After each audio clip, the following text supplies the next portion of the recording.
Alors, on a parlé de Cochlear ici. C'est une compagnie qui existe dans le secteur des équipements médicaux, donc un secteur dont on a parlé dans le service top premium. C'est une compagnie australienne. Allez voir ce qu'elle fait, d'accord? Parce que moi, ici, je questionne uniquement les chiffres, ok? Donc, on fait simple. Cochlear, c'est ticker symbole COH. Voilà, on va aller assez rapidement. On commence par le revenu, ensuite on passe aux marges. Donc, revenu, croissance, très bien, vous connaissez les questions. Pourquoi? Acquisition organique, allez vérifier. Marge brute, stable ou croissante? Elles sont stables. Premier niveau de pricing power, c'est la stabilité des marges brutes. Ensuite, ce n'est pas le chiffre qui m'intéresse, c'est la stabilité. Ici, il est de 72%, il aurait bien pu être de 10% ici, que ça ne me dérangerait pas du tout. Ok? Parce que chaque secteur d'activité a des marges bien différentes. Ensuite, on regarde les marges EBITDA. Marge EBITDA ici aux alentours de 26%. Mais je constate ici que, bon, quand je dézoome un tout petit peu, on a connu des marges bien plus élevées que ça.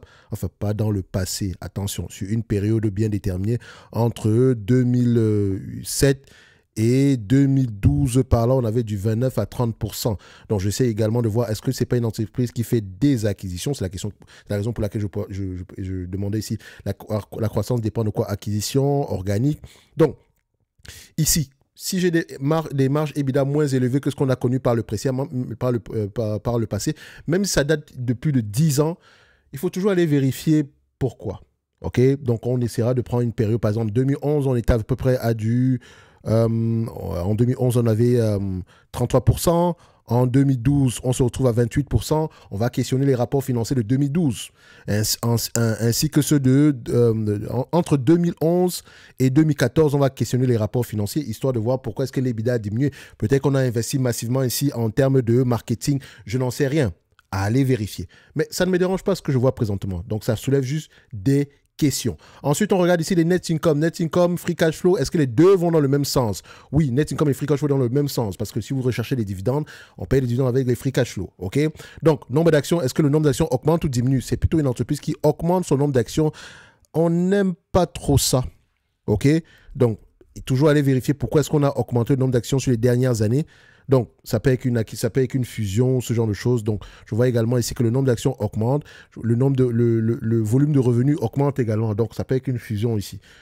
Mais quand on a une fusion, quand deux entreprises fusionnent, le but ici est de maintenir au moins les bénéfices nets de manière stable. Donc, on va se dire ici que si on prend les EPS, ici, qu'est-ce qu'on aura? On a quelque chose de plutôt stable, donc le revenu supplémentaire n'entraîne pas réellement une démarche supplémentaire. Donc, c'est à aller vérifier. Marge nette ici, on voit qu'on a une diminution des marges nettes, à peu près du 16% par là. Donc, dette nette sur EBITDA, qu'est-ce qu'on a? On a à peu près une entreprise. Est-ce qu'elle a de la dette nette? On vérifie rapidement. Elle a plutôt du cash net, donc près de 140 millions. Donc, on sait que quand on va lire les rapports financiers, on va vérifier le niveau de bénéfice, le nombre d'actions. Pourquoi est-ce qu'il a augmenté? Maintenant, du point de vue valorisation, combien de fois les bénéfices on paye pour ce genre d'entreprise? Il ne suffit juste pas de dire 15 fois, 20 fois, 40 fois les bénéfices. Non, c'est une question de pourcentage. 40 fois les bénéfices, c'est 2,5% de rendement, 100 divisé par 40. 20 fois les bénéfices, c'est 5% de rendement, 100 divisé par 20. OK? Plus le chiffre est élevé, donc plus le rendement est élevé, mieux c'est. Donc, c'est-à-dire que moins le multiple est élevé, mieux c'est pour vous. Surtout si l'entreprise est qualitative, dans le genre que si nous avons une entreprise qui a le potentiel ici de générer le même niveau de bénéfice net dans le futur. Donc, ici, on remarque que le marché paye des multiples de valorisation très élevés. Ça ne veut pas dire que vous devez payer des multiples de valorisation très élevés. Sur les 10 dernières années, c'est combien? 44%. Moi, je sais, je ne paye pas plus de 25 fois les bénéfices. OK? C'est une entreprise dans le secteur ici des instruments, des équipements et instruments médicaux.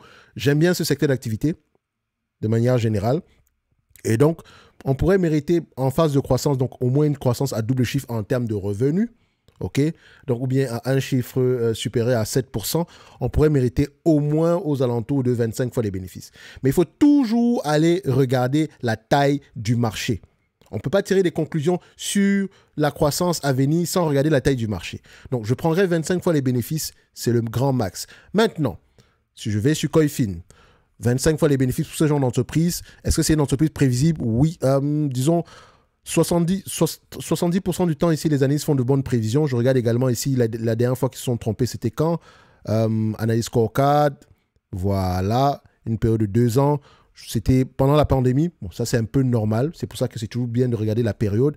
Donc ça ne me dérange pas que ce soit en 2020 ou 2021. Donc, 25 fois les bénéfices. Ici, j'aimerais avoir cette compagnie aux alentours de 200 dollars australiens. On le précise bien.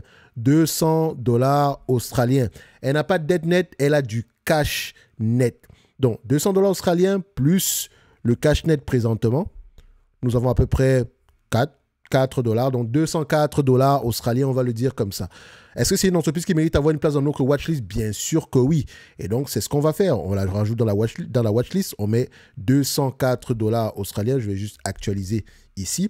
Donc, en description de la vidéo, vous avez le lien vers la watchlist. C'est également un moyen pour vous de soutenir la chaîne. Donc, simple, de telle sorte que quand vous avez accès à la watchlist, vous pouvez savoir est-ce que l'entreprise, comment est-ce que j'ai fait pour arriver à l'évaluation en question. Ça vous permet vous-même de bâtir votre propre raisonnement par rapport à l'évaluation en question.